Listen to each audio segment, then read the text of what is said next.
Day 32 of 365, Exodus 13, Exodus 14, and Psalm 31. The Lord said to Moses, "Consecrate to me all the firstborn, whatever is the first to open the womb among the people of Israel, both man and of beast, is mine." Then Moses said to the people, "Remember this day in which you came from Egypt, out of the house of slavery, for by a strong hand the Lord brought you out of this place. No leavened bread shall be eaten. Today in the month of Abib you are going out, and when the Lord brings you into the land of the Canaanites, the Hittites, and the Amorites, and the Hivites, and the Jebusites, which he swore to your fathers to give you, a land flowing with milk and honey, you shall keep this service in this month. 7 days you shall eat unleavened bread, and on the seventh day there shall be a feast to the Lord. Unleavened bread shall be eaten for 7 days. No leavened bread shall be seen with you, and no leaven shall be seen with you in all your territory. You shall tell your son on that day, it is because of what the Lord did for me when I came out of Egypt, and it shall be to you as a sign on your hand, as a memorial between your eyes, that the law of the Lord may be your mouth. For with a strong hand the Lord has brought you out of Egypt. You shall therefore keep the statute at its appointed time from year to year. When the Lord brings you into the land of the Canaanites, he swore to you and your fathers, and shall give it to you. You shall set apart the land. All the first opens your womb. All the firstborn of your animals that are male shall be the Lord's. Every firstborn of a donkey you shall redeem with a lamb, or if you will not redeem it, you shall break its neck. Every firstborn of man among your sons you shall redeem. And when in time to come your son asks, 'What does this mean?' you shall say to him, 'By a strong hand the Lord brought us out of Egypt, from the house of slavery. For when Pharaoh stubbornly refused to let us go, the Lord killed all the firstborn in the land of Egypt, both the firstborn of man and the firstborn of animal. Therefore I sacrifice to the Lord all the males in the first open of the womb. But all the firstborn of my sons I redeem. It shall be as a mark on your hand, on frontlets between your eyes. For by a strong hand the Lord brought us out of Egypt.' When Pharaoh let the people go, God did not lead them by the way of the land of the Philistines, although there was near. For God said, 'Lest the people change their minds when they see war and return to Egypt.' But God led the people around by the way of the wilderness toward the Red Sea. And the people of Israel went up and out of the land of Egypt equipped for battle. Moses took the bones of Joseph with him, for Joseph had made the sons of Israel solemnly swear, saying, 'God will surely visit you, and you shall carry up my bones and you from here.' And they moved on from Succoth and encamped at Etham on the edge of the wilderness. And the Lord went before them by the day in a pillar of clouds to lead them along the way, and by night in a pillar of fire to give them light, that they might travel by day and by night. The pillar of clouds by day and the pillar of fire by night did not depart from before the people. Then the Lord said to Moses, 'Tell the people of Israel to turn back and encamp in front of Pi Hatheroth between Migal and the sea, in front of Baal Zephon. You shall encamp facing it by the sea, for Pharaoh will say of the people of Israel, they are wandering in the land of the wilderness, and shut them in. And I will harden Pharaoh's heart, and will pursue them, and I will get glory over Pharaoh and all his host. And the Egyptians shall not know that I am Lord.' And they did so. When the king of Egypt was told that the people had fled, the mind of Pharaoh and his servants was changed toward the people, and they said, What is this that we have done, that we have let Israel go from serving us?' So he made ready his chariot, and took his army with him, and took 600 chosen chariots, and all the other chariots of Egypt, with officers over all of them. And the Lord hardened the heart of Pharaoh king of Egypt, and he pursued the people of Israel, while the people of Israel were going out defiantly. The Egyptians pursued them, and all Pharaoh's horses and chariots, and his horsemen and army, and overtook them and camped at the sea by Pi Hahiroth, in front of Baal Zephon. When Pharaoh drew near, the people of Israel lifted up their eyes, and behold, the Egyptians were marching after them, and they feared greatly. And the people of Israel cried out to the Lord. They said to Moses, 'It is because there are no graves in Egypt that you have taken us away to die in the wilderness. What have you done to us, bringing us out of Egypt? Is not this what we said to you in Egypt? Leave us alone that we may serve the Egyptians. For it would have been better off for us to serve the Egyptians than to die in the wilderness.' And Moses said to the people, 'Fear not, stand firm, and see the salvation of the Lord, which he will work for you today. For the Egyptians whom you see today you shall never see again. The Lord will fight for you, and you have only to be silent.' The Lord said to Moses, Why do you cry to me? Tell the people of Israel to go forward. Lift up your staff and stretch out your hand over the sea and divide it, that the people of Israel may go through the sea on dry ground. And I will harden the hearts of the Egyptians, so that they shall go in after them. And I will get glory over Pharaoh and all the hosts, his chariots and his horsemen. And the Egyptians shall know that I am the Lord, when I have gotten glory over Pharaoh, his chariots, and his horsemen.' Then the angel of God, who was going before the host of Israel, moved and went behind them. And the pillar of cloud moved from before them and stood behind them, coming between the host of Egypt and the host of Israel. And there was a cloud in the darkness, and it lit up the night, without one coming near the other all night. Then Moses stretched out his hand over the sea, and the Lord drove the sea back by a strong east wind all night. And the sea dry land, and the waters were divided. And the people of Israel went into the midst of the sea on dry ground, the water being a wall to them on their right hand and on their left. And the Egyptians pursued and went in after them in the midst of the sea, all Pharaoh's horses and his chariots and his horsemen.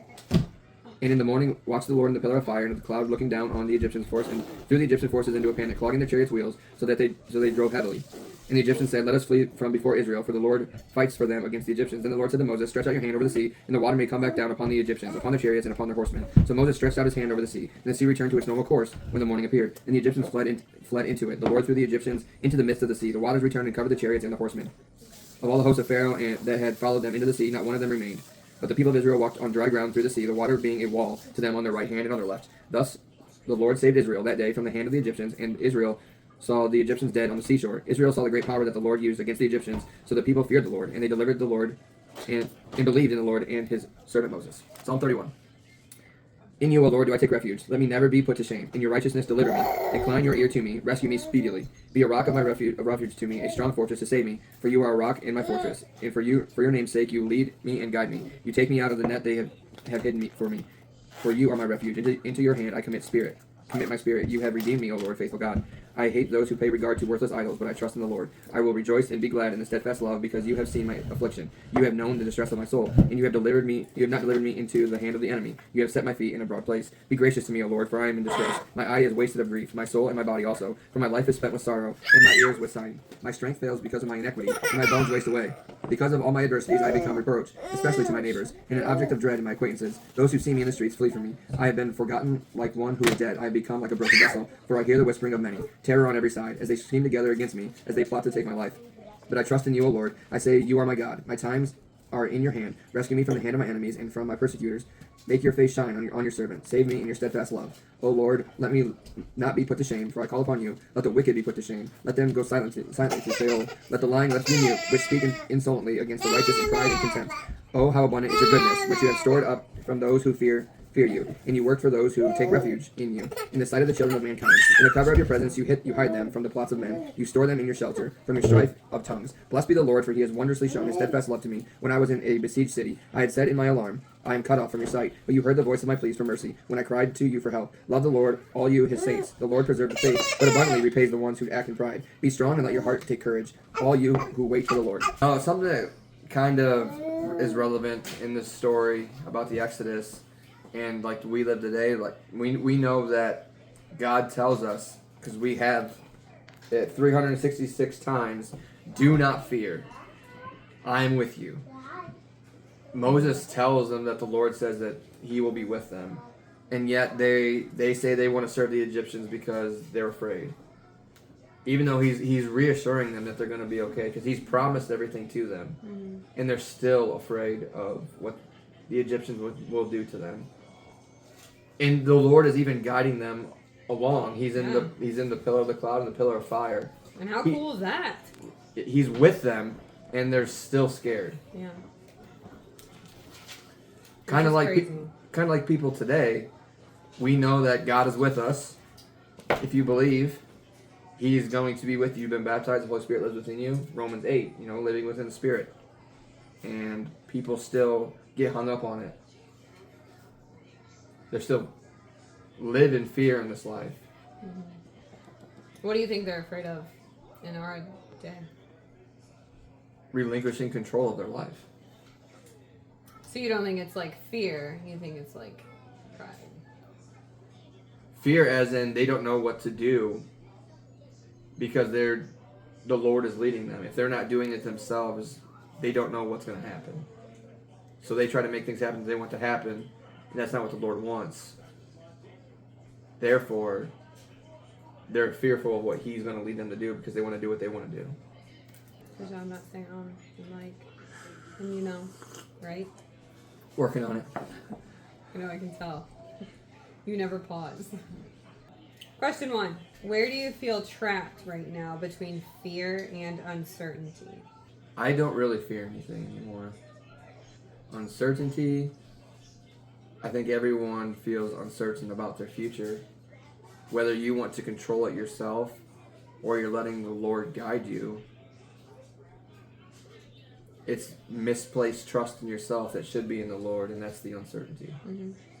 I think fear for me is just like with raising the kids, that I'm not doing enough, or that I should be doing more, or like, dang it. Or, I'm trying to put it into words because I don't really know how to explain it. It's just when I know that they're the Lord's children who He's entrusted me with, but that's such a big task. And so for me, it's just mainly, with homeschooling. Like, I feel like we're doing pretty good, but you never, there's always like mom guilt or like a little voice, which clearly is not God, but you should do more. Or are they doing enough? Is there more they could do? Especially with extras. Like, I feel like the music classes that I want to do for Nolan, like, I miss that. I wish I could do that. And So then it's like the uncertainty of, finances. Is it something we could do better? Is it something that we could budget for? Like, different things like that. I don't know. That's needs versus wants. And so that's for me. Like, those are just the things that I have to hone in on and wait for God to direct for me. What would it look like to trust God's leadership even when the path feels longer? I mean, in the Pilgrim's Progress book that we were reading with the kids, we know that the narrow path is usually harder because, you've got all these people that are trying to make it to the celestial city. This is in the book. And, like, it definitely portrays, like, the Bible, getting to heaven, meeting the king, and Jesus. And so they always said, stay on the straight path. And it would always be harder than the other paths. If you turn off, it's like beautiful, luscious grass. It's easy, like, level paths, where the narrow, straight path has, maybe a mountain or two to climb, or it's got some rocks that you got to walk on. It's not just level.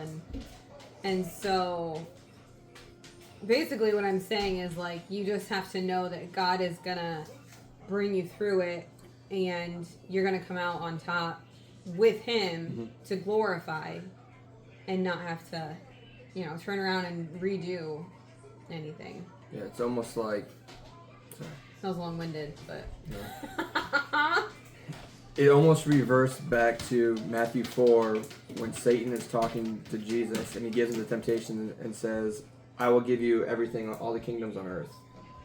So what we deal with today is we get things easy if we take the secular route. Like the world promises us these things. Yeah. But at what cost to us? What cost to our soul? What cost to our family? And it's always temporary. And if we're following and if we're following Jesus, we should take the road that he took, where his kingdom is not of this world. And ultimately our goal is that as well, to live with him. And if we're going to, we have to reject the secular world. So it's always secular versus Christ. Yeah. That's the world that we live in now. And it's more I would say it's more flamboyant than anything there is today. Whenever you turn on the TV, when you turn on the radio, everything is secular. And we want to be the ones that to follow Christ. Yeah, so that's what makes it hard, because I would say 90% of the world is secular things that are trying to influence us, our kids, with the shows that they watch. It's even like permeated into, like, football commercials, halftime shows, and it's things that we should reject. Awful. Because it's not his way. But it's frustrating because you got the people that are like, leave your Christian stuff away from us. Don't force it. Don't, push it down our throats. But what's the world doing? Correct. With their ways, their views? And so it's just, it never makes sense. You'll never make it make sense either. But the thing that stands out to me is God's always saying, he doesn't want lukewarm. So if you're not on God's side, if you're not even like, I don't know, like, you're either all in or you're not. So if you're not on God's side, correct, you're doomed. I would leave that today to be progressive Christianity isn't biblical Christianity, and that's where people fall into. Progressive Christianity is, I'm going to tolerate these people's sins. I'm gonna you can be a gay Christian. The whatever churches those are, the Unitarian churches and stuff like that. But that's progressive Christianity, and that's not biblical Christianity. Biblical Christianity is so far from what is taught today that it seems radical to people. Right. I'm all for being radical. I've lived my entire life being radical like that. Yeah. There's no issue for me in that. So, question 3. I want to look up the definition for radical. You want me to do it now or later? Later. How can Psalm 31 shape the way you pray in stressful seasons? We just talked about this at church today. We were talking about prayer from Ephesians 6:18, praying for all things, all people, all the saints. And he talked about the different psalms, how there's different meanings to each psalms, how you can pray for your enemy. You can This pray. says, I hate those who worship. Correct, but we know there's Idol. imprecatory psalms. Psalm 3, break the jaw of the wicked, break their teeth.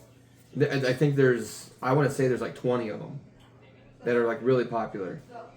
And there's a prayer for everything. It does, like Stephen said today, it doesn't tell you how to pray for your enemies. Yeah. Even David is praying against his enemies. Mm-hmm. Says, Lord, come down and take out my enemies for me, because they are ultimately your enemies. If I'm after your heart, mm-hmm. they're against you as well. Yeah. But to lead more into the question, it's a reminder that the Lord is our refuge. Right. He's our rock. Mm-hmm. Sorry. No, that's right. But we have to know that we are always sinners. Yeah. We are dumb people. We need to be saved. He is our rock. Foundation on his rock. This goes back to the book of Matthew.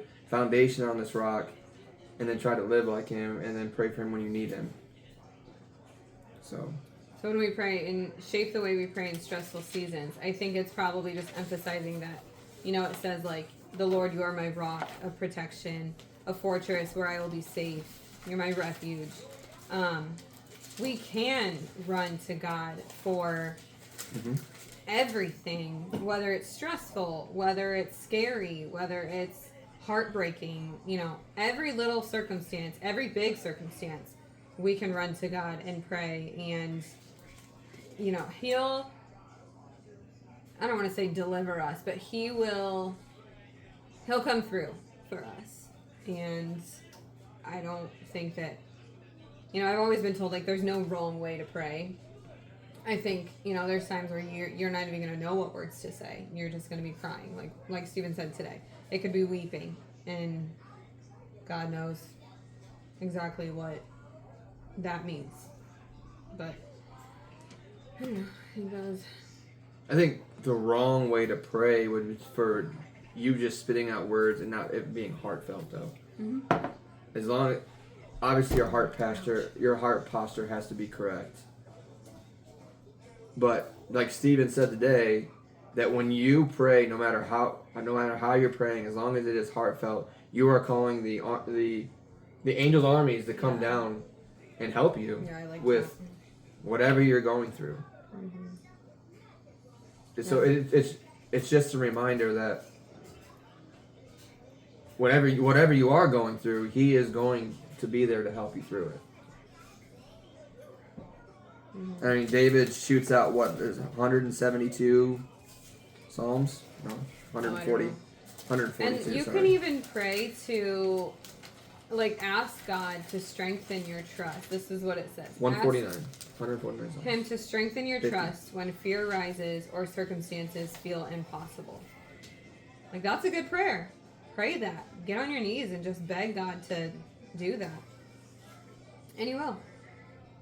Maybe not right when you ask it. Maybe not when you think he will, but... lately, one of our prayers has been just to let us live in the moment that we're in, not look towards the future. We don't live in the past that much, but to look towards the future all the time can be harmful to the moment that we're living in now. Mm-hmm. Yeah, it takes away from the we have these 5 blessings now. We have each other now. We have the stuff that we have now.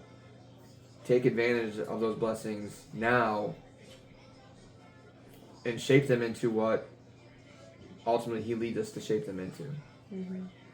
So, live in that moment now, and then when the time is right, he will lead you into that next season of your life.